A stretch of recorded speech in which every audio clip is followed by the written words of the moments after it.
자, 오늘 하나님께서 우리에게 주시는 말씀은 요한복음 3장 1절에서 15절 말씀입니다. 우리가 다 같이 한 목소리로 봉독하도록 하겠습니다.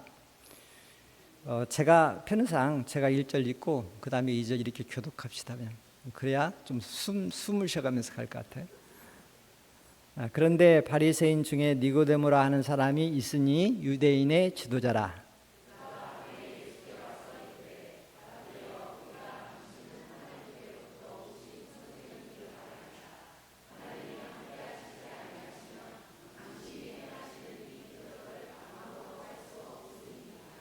예수께서 대답하여 이르시되 진실로 진실로 내게 이르노니 사람이 거듭나지 아니하면 하나님 나라를 볼 수 없느니라.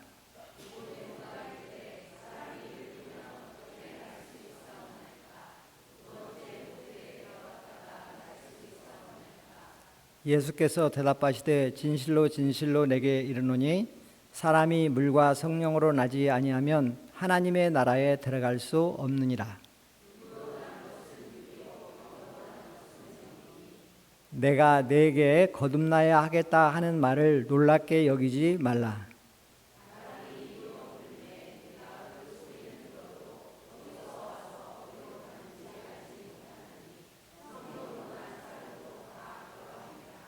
니고데모가 대답하여 이르되 어찌 그러한 일이 있을 수 있나이까?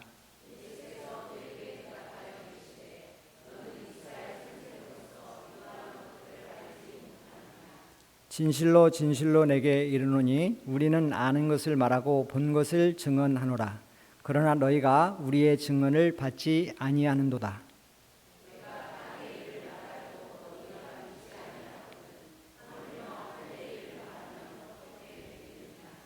하늘에서 내려온 자 곧 인자 외에는 하늘에 올라간 자가 없느니라.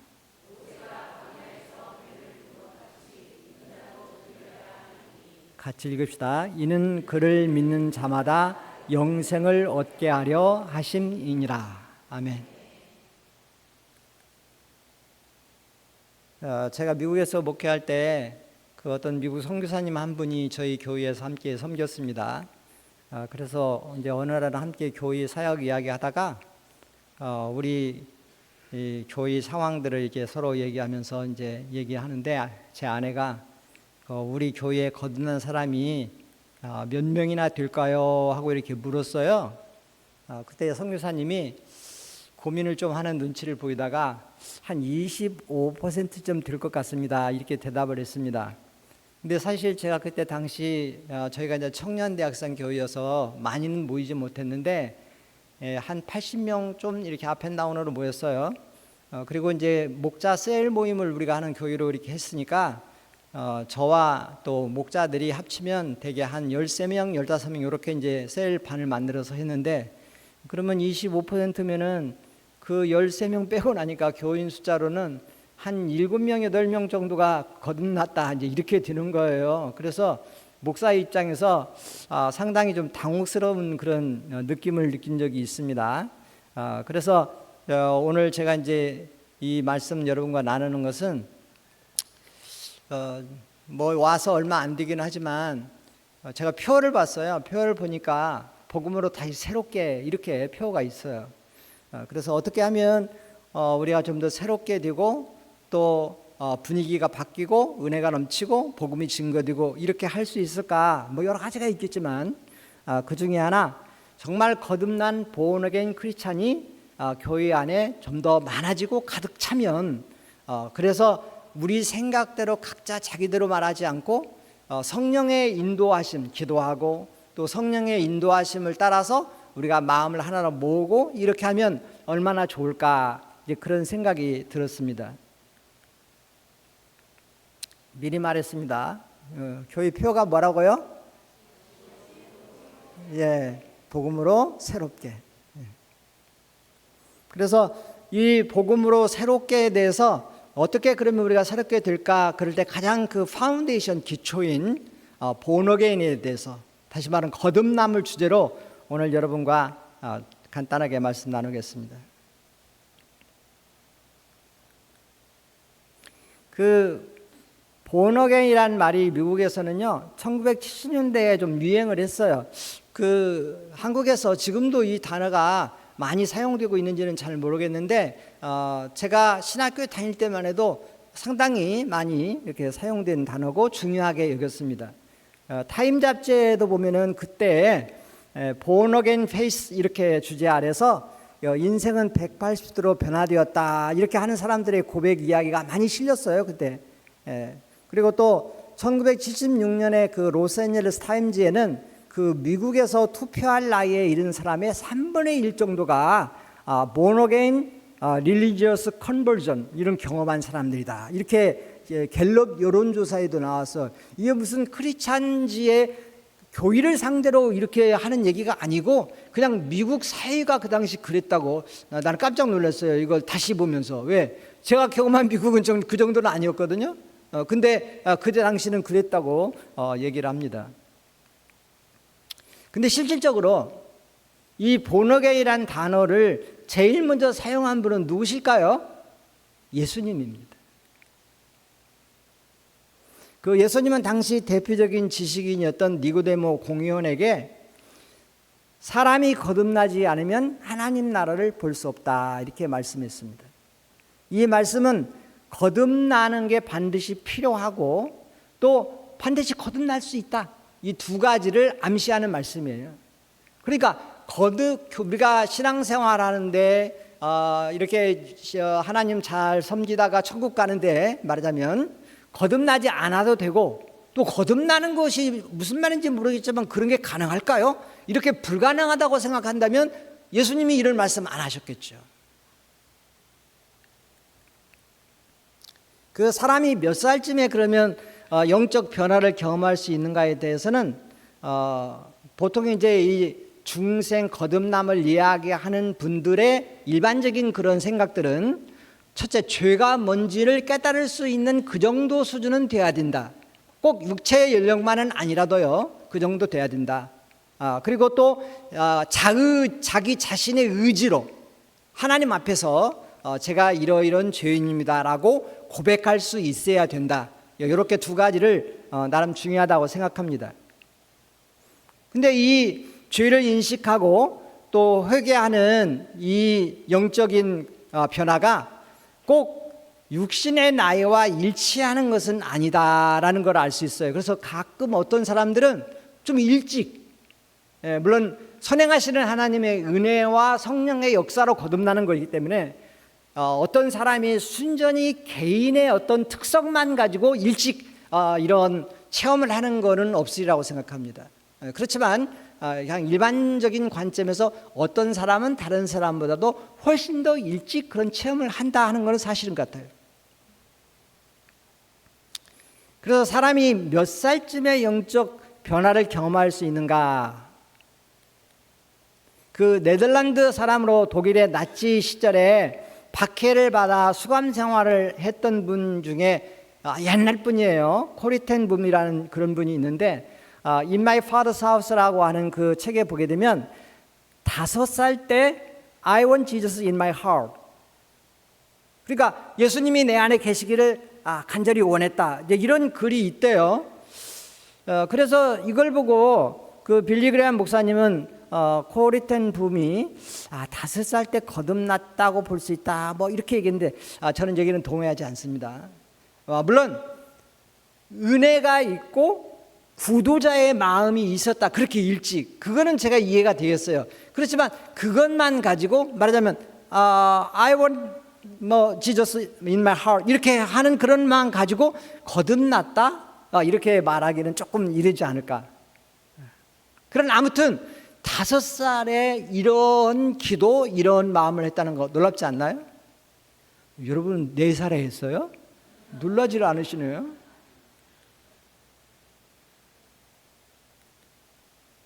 그러면 거듭난다는 것은 무슨 뜻일까 하는 겁니다. 그 영적으로 새로 난다는 그런 의미인데요. 이 마음이 새롭게 변화를 받아서 과거에 죄를 회개하고 예수님을 구세주로 믿는 것을 우리가 거듭났다. 일반적으로 그렇게 얘기합니다.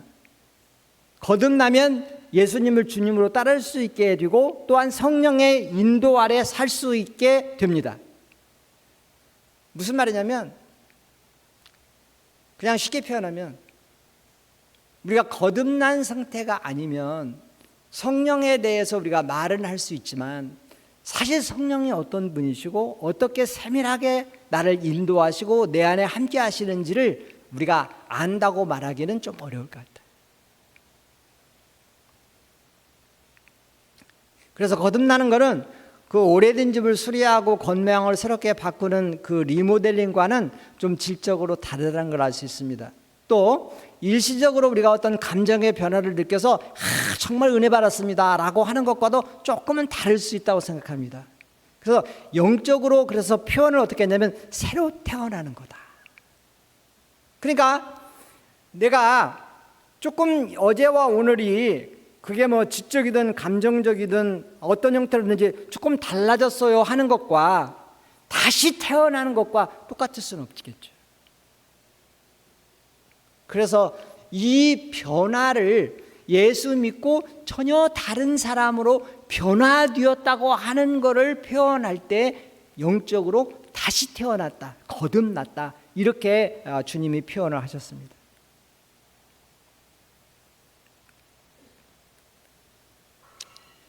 자, 그러면 언제 사람의 마음이 이렇게 새롭게 변화되기 시작을 하는가? 그래서 이 변화의 과정이나 시기는 사람에 따라서 아까 조금 다를 수 있다는 말씀 드렸잖아요. 그래서 이 새로운 출생에서 누구에게나 그 공통적인 요소를 그러면 하나 생각해 본다면 뭐냐면 그 변화되는 과정에서 중요한 것은 개인적으로 주님을 만나는 거다.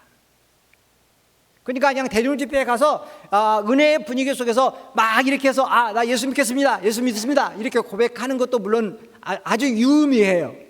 그렇지만 개인적으로 예수님을 만나는 그 체험이 참 중요하다. 그 그리스도란 단어 헬라어 보면은요 우리가 크리스토스를 음역한 거잖아요. 근데 이 말은 그 히브리어 메시아, 사실은 그 히브리어에는 원래 모음을 쓰지 않는 것이 유대인의 습관이었대요. 그래서 오랜 세월이 흘러가면서 다른 단어도 그렇지만 이 메시아라고 하는 단어, 그 다음에 하나님이라는 단어, 이런 단어들의 모음을 정확하게 기억을 못하게 됐어요. 그래서 조금 애매하게 이렇게 표현하긴 하지만 아무튼 자음상으로는 메시아, 머사야 뭐 여러 가지로 우리가 읽기를 하는데요. 뜻은 뭐냐면 기름 부음 받은 자 곧 구세주시다. 그래서 우리가 성경을 읽는 동안에 또 설교를 듣는 동안에 그 나사렛 예수가 하나님이 보내신 메시아 구세주시다라고 하는 것에 대해서 성령을 통해 깨닫게도 되고 성령의 감동을 통해 내 마음속에 깊이 받아들여지게 될 때 우리는 그것을 개인적으로 예수님을 만났다 이렇게 표현합니다. 그리고 그렇게 되는 과정에 그러면 나도 구도자의 마음으로 간절히 바라는 마음을 가져야 하지만 결정적으로는 그렇게 되게 하시는 분은 누구시냐? 삼위일체 하나님으로서 누구실까요? 성령님이시다.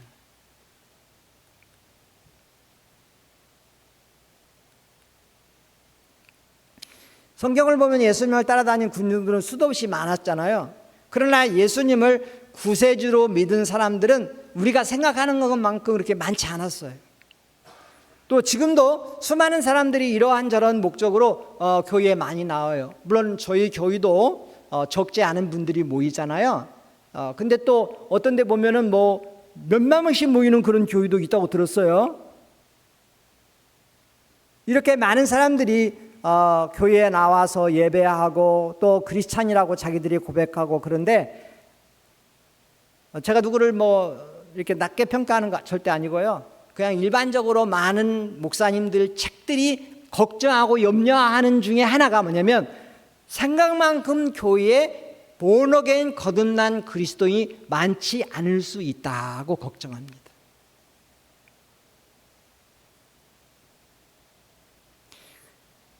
그 예수 믿은 지 한 10년 됐는데 20년 됐는데 저 집사님은 저 권사님은 한결같으신다. 한결같다는 말 가끔 잘 해석해 드려야 돼요. 그렇죠? 좋은 말이잖아요. 한결같은 거 변덕 부리지 않고. 근데 어떤 한결같은 것은 좀 안 좋을 수 있어요. 그 왜 그러느냐 하는 거예요. 왜 그러느냐.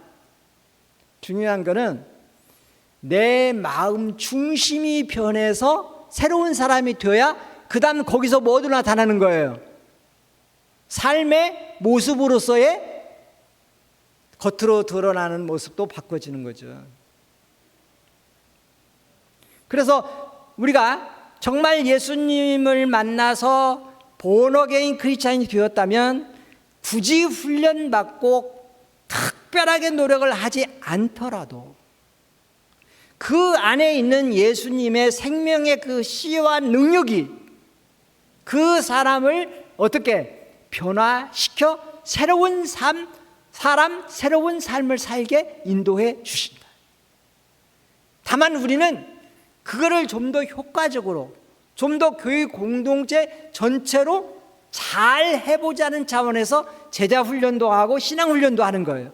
바꿔 말하면 제자 훈련하고 신앙 훈련해서 born-again 크리스찬 아닌 사람을 born-again 크리스찬 만든다? 안 되는 거죠. 그래서 유수한 제자 훈련 교회들이 마지막 단계에 가서 실패하는 걸 볼 수 있습니다.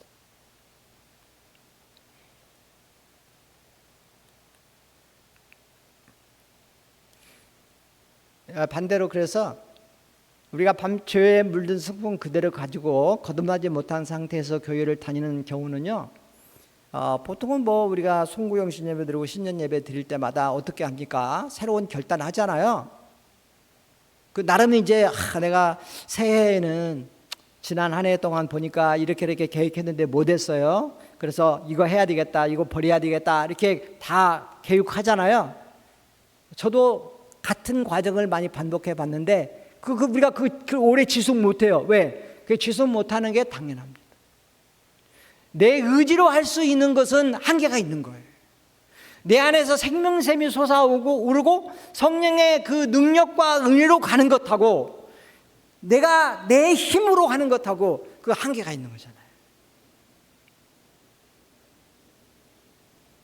그래서 우리가 마음속에 세상의 욕망이 그대로 있고요, 이기적인 성품을 그대로 가지고 있고 매일의 그 격동하는 감정에 휘둘리면서 거룩한 삶을 살고 예수님을 닮는 사람이 되는 것이라는 것은 사실 어려워요.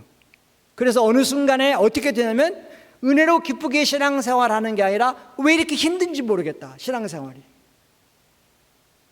이렇게 되기가 쉽습니다. 그리고 이거는 누구만의 얘기가 아니라 우리가 한때는 다 그렇게 살았어요. 물론 하나님의 은혜가 그 사람에게만 특별해서 교회에 나오기 전에 거듭나서 성령의 인도를 받으면서 마음의 그 은혜가 넘치고 충만해서 그렇게 기쁘고 즐겁게 신앙생활하는 사람도 있기는 하겠죠. 얼마나 되겠습니까, 그런 분들이. 그래서 그 상태로 가기 전 단계까지 우리가 뭘 잘해봐야 되겠다고 하면 잘해봐야 되겠다고 하는 만큼 약간의 힘들고 좌절감도 맛보고 하는 그런 시절이 우리에게 있었을 거라고 생각해요. 바라기는 그건 계속 지속되지 않으면 좋겠어요. 그렇게는 어떻게? 거듭나서 내 안에 생수가 솟아나오는 그런 신앙생활을 우리가 할 수 있으면 좋겠어요.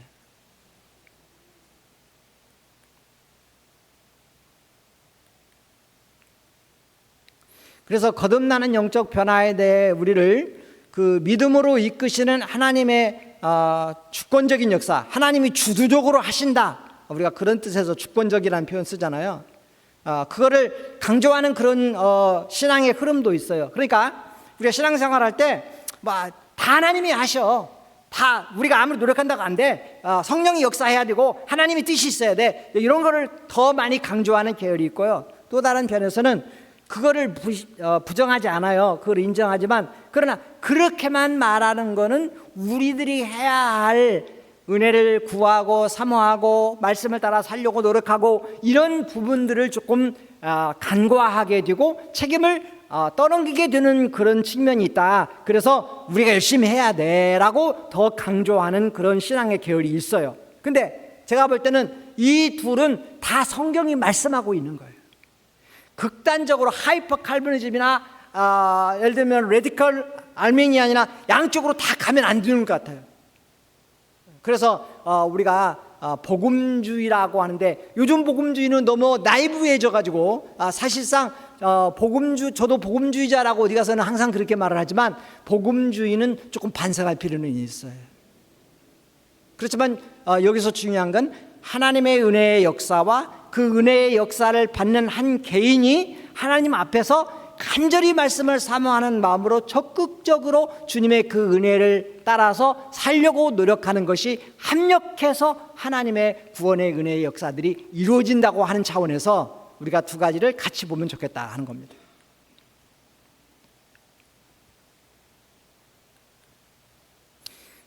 그래서 어떤 관점에서 보든 간에 그 새로남, 거듭남의 중심은 뭐냐면, 하나님을 떠나 있는 인간은 영적으로는 죽어 있다. 저는 이 죽어 있다는 말에 대해서 옛날에 오해했어요. 영이 죽어서 완전히 소멸되어 없구나, 그렇게 생각했어요. 근데 성경에서 영적으로 죽었다는 건 뭐냐면, 하나님과 관계가 죄로 인해서 끊어졌다. 더 이상 영의 본래적인 영의 기능을 하지 못하게 된 상태, 그거를 영적으로 죽었다, 이렇게 표현합니다. 그래서 이런 상태에 있는 사람은 다시 태어날 필요가 있다. 그래야 하나님을 알게 되고 하나님과 센시티브하게 그런 느낌 속에, 느낌이라고 할 때 오해할 수 있는 단어이기 때문에 조심스럽기는 해요. 왜냐하면 신앙은 지적 고백과 함께 와야 되기 때문에 느낌 이렇게만 하면 오해예요. 그러나 제가 생각할 때, 우리가 신앙생활할 때 그러면 감정 느낌이 없는 건가? 아닙니다. 신앙생활할 때 감정 느낌도 상당히 중요하다. 그러나 감정 느낌을 신앙이라고 그걸 절대적으로 표현하면 안 된다. 이제 그렇게 같이 이해하면 되겠습니다. 그래서 이렇게 영적으로 죽어있는 상태의 사람은 다시 태어날 필요가 있고, 또 하나님의 은혜로 말미암은 성령의 작용으로, 역사로 얼마든지 다시 태어나게 해주시는 것이 하나님의 뜻이다. 그러니까 지금 내가 성령으로 거듭나서 내 안에 성령의 함께 하심도 내가 신앙으로 고백할 수 있고, 또한 인격적으로 내가 느낄 수 있고, 인지할 수 있고, 느낄 수 있고, 경험할 수 있고, 그렇다면은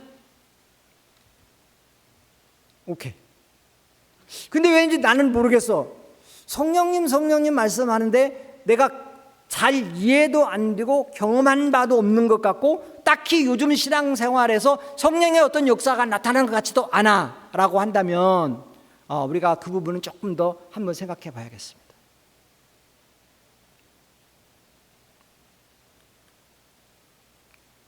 그래서 어떤 관점에서 보든 간에 그 새로남은 우리가 신앙생활하는데 중요한 핵심이다. 자, 이제 오늘 본문 말씀으로 들어갑니다.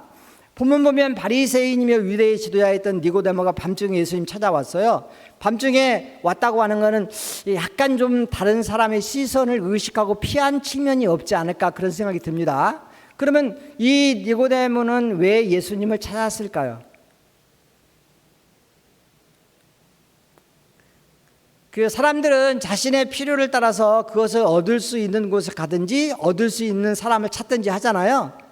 우리가 사람들이 증권거래소나 경마장이나 또 그 외에 아파트 청약 장소나 찾아가는 거는 물론 그 나름대로 목적이 있는 거죠. 되게 돈을 벌고자 하는 거겠죠.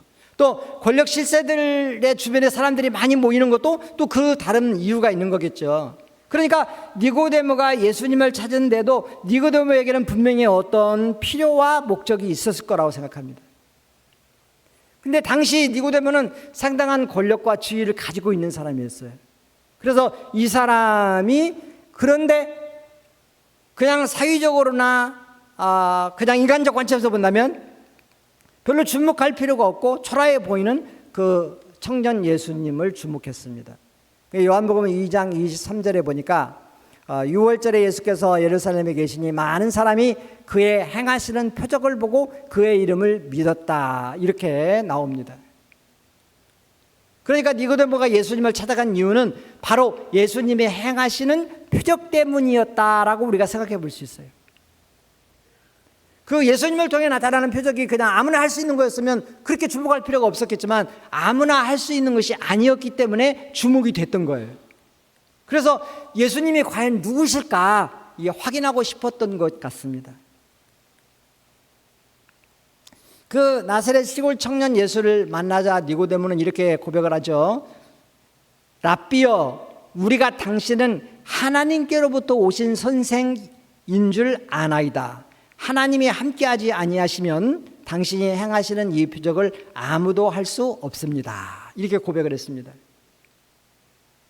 그래서 예수님은 담처럼 대답했습니다. 진실로 진실로 내게 이르노니 사람이 거듭나지 아니하면 하나님 나라를 볼 수 없느니라. 그 예수님 대답은 니고데모의 질문에 이렇게 비추어 보면 뭔가 동문서답 느낌이 좀 들어요. 그리고 니고데모의 질문을 조금 무시한 듯한 그런 느낌이 들어요. 왜냐하면 니고데모가 질문 대답하는 것에 대해서 전 상관없이 계속 말씀을 하고 계시니까요. 니고데모는 거듭나야 하겠다는 말을 듣고 어떻게 거듭나는 것인가 하고 이렇게 아마 의문이 든 것 같아요. 그래서 물었어요. 그래 자기 상식으로는 사실은 사람이 한번 태어났는데 또 태어나라 하는 것 자체가 이해가 안 되었던 것 같습니다. 그래서 예수님은 이번에도 니고데모의 질문에 대해서 어떻게 하면 태어나는 거야? 방법을 설명해 주지 않고 5절에 거듭나지 않으면 천국에 들어갈 수 없다 이렇게 말씀을 하시죠. 그리고 10절에 이르러서는 이스라엘 백성들 중에서 선생의 위치에, 그러니까 공의 관원이잖아요, 있는 사람으로서 거듭나야 한다는 말이 무슨 뜻인지도 모르느냐 이렇게 질문을 했습니다. 아마 니고데모가 상당히 진땀이 나지 않았을까 싶기는 해요. 왜냐하면 이제 공의원 관원이면 그래도 나름 이렇게 위치가 있는 사람인데 사실상 예수님을 하나님의 아들 그리스도 믿는 사람에게는 비교할 수가 없겠지만 아직 예수님이 누군지 잘 모르는 사람이라면 30대 그냥 청년에 불과한 그런 지금 상태잖아요.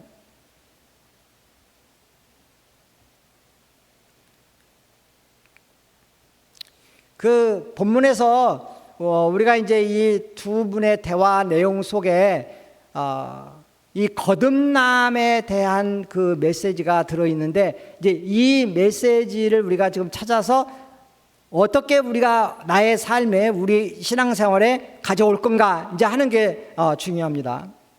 여기 보면 니고데모는 거듭나야 한다는 그 예수님 말씀을 듣고요. 그리고 몇 가지 질문을 계속해요. 그 거듭나는 것에 대해서 잘 이해가 안 되기 때문에. 그래서 이 거듭나는 것에 대해서 이해를 잘 하지 못한 것은 예수님은 영적 차원에서 변화가 일어나는 것을 말씀하시는데 반면에 니고데모는 그것을 생물학적 관점에서 이해하고 있다는 거예요. 그런데 우리는 니고데모가 잘못해서 이렇게 말하기가 쉬운데 그렇지가 않아요. 왜? 아직 내가 경험하지 못한 세계에 대해서, 특히 영적인 것에 대해서 니고데모가 생물학적으로만 생각할 수밖에 없는 거죠.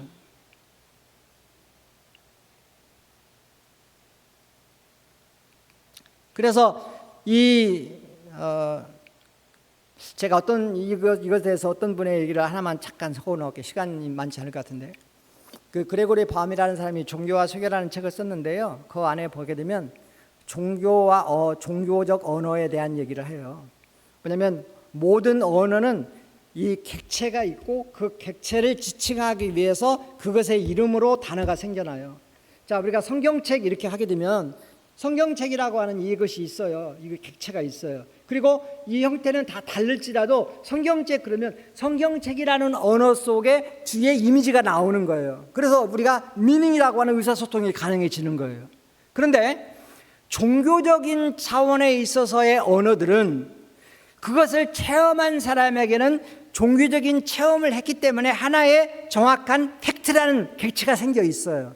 우리가 하나님, 우리가 예수 그리스도를 보내주신 하나님, 우리는 그분을 존재하고 그분을 믿어요. 그러나 하나님의 존재를 인정하지는 무신론자에게 예수 그리스도 구세주를 보내주신 하나님 아무 의미가 없는 거죠. 더더군다나 거듭남이라고 하는 이와 같은 영적 변화에 관한 언어들은 거듭남을 경험한 사람에게는 우리가 서로 커뮤니케이션이 되는 거예요. 아, 거듭남은 어떤 거구나. 거듭났을 때는 어떤 변화가 일어난다.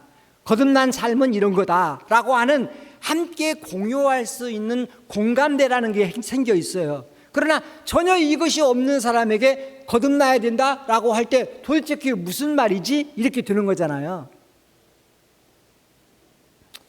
지금 그러한 관계가 니고데모하고 예수님과의 대화 사이에서 일어나고 있다. 그래서 니고데모는 내가 그러면 어머니 뱃속에 들어갔다가 다시 나오는 걸까요? 이런 질문까지 할 정도로.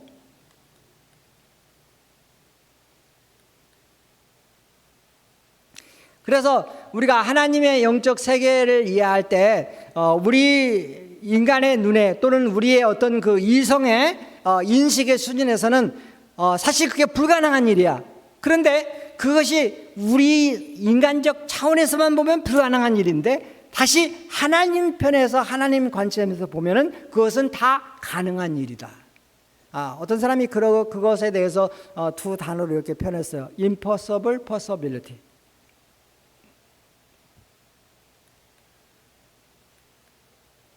그 예를 들면 성육신이 그렇다고 하는 거예요.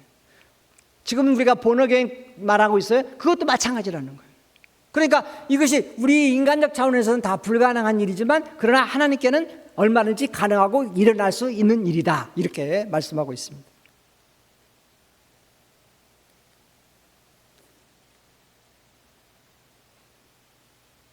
그래서 예수님을 하나님의 아들 그리스도라 믿는 것도 똑같은 맥락이다. 자, 예수님을 하나님의 아들 그리스도로 믿어야 거듭나고 거듭난 믿음으로 우리가 살 수 있는데, 근데 예수님이 하나님의 아들 나사렛, 자, 표현을 이해하기 돕기 위해서 예수를 나사렛 그냥 한 30대 된 청년 예수, 그 청년이 하나님이 우리에게 보내준 메시아 구세주입니다라고 이 사람의 이 지적인 능력으로 이해가 되느냐 하는 거예요. 안 된다는 얘기예요. 그거는.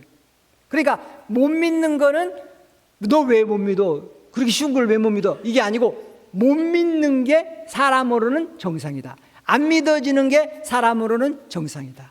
그런데 그거를 그러면 안 믿어지고 못 믿는 건데 어떻게 믿는가? 그거를 하나님께서 그렇게 만들어 주신다. 그러니까 여기 지금 예수님을 하나님의 아들 그리스도 믿는 분이 다 모였잖아요, 우리가.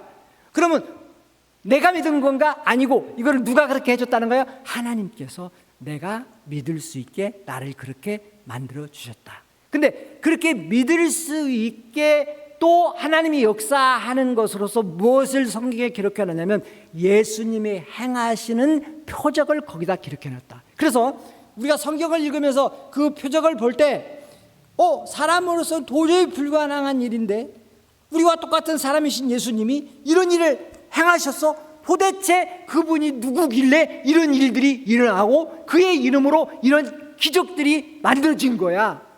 이렇게 우리가 접근을 한다는 거예요. 그럴 때 그 사건들을 통해서 예수님은 하나님의 아들 그리스도시구나, 이런 믿음이 우리에게 생겨난다는 겁니다.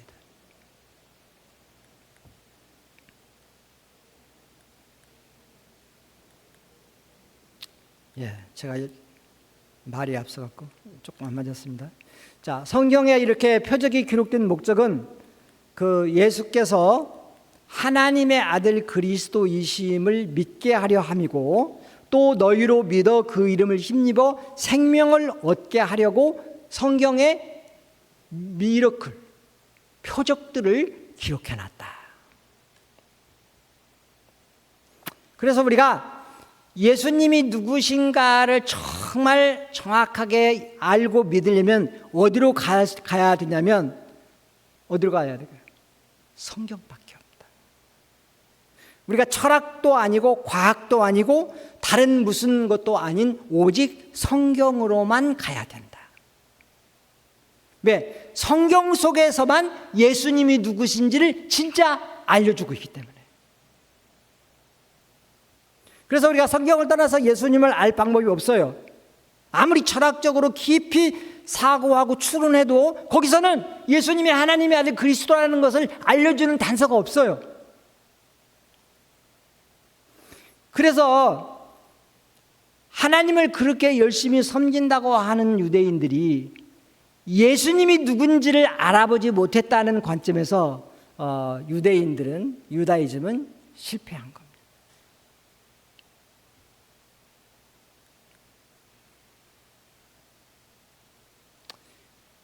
조금 전에 말했듯이 성경의 표적들이 여러 가지가 나오잖아요. 그 중에 몇 가지를 간단하게 소개를 한다면 가령 물로 포도주를 만드셨다라든가 귀신을 쫓아내신 거라든가 중풍병자를 고치는 거, 바다 위를 거닐고 바람을 잔잔케 하시고 때로는 소경의 눈을 뜨게도 하시고 이런 것들을 우리가 성경을 통해서 읽고 묵상을 할 때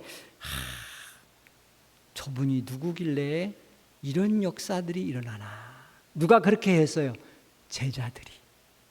물론 제자들이 예수님 말씀을 들어서 예수님을 믿는 주민들이 있었지만은 예수님이 행하시는 것을 보면서 제자들이 점점 뭐가 열렸냐면 영의 눈이 열렸어요. 즉 예수님을 개인적으로 만난 거예요.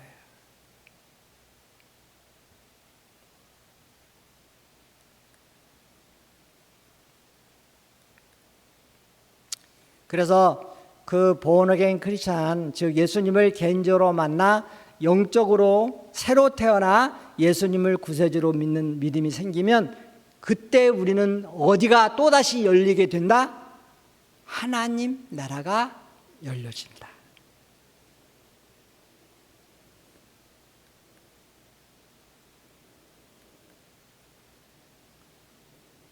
우리가 뭔가를 잃어버리면 잃어버린 곳에 가서 차지하잖아요.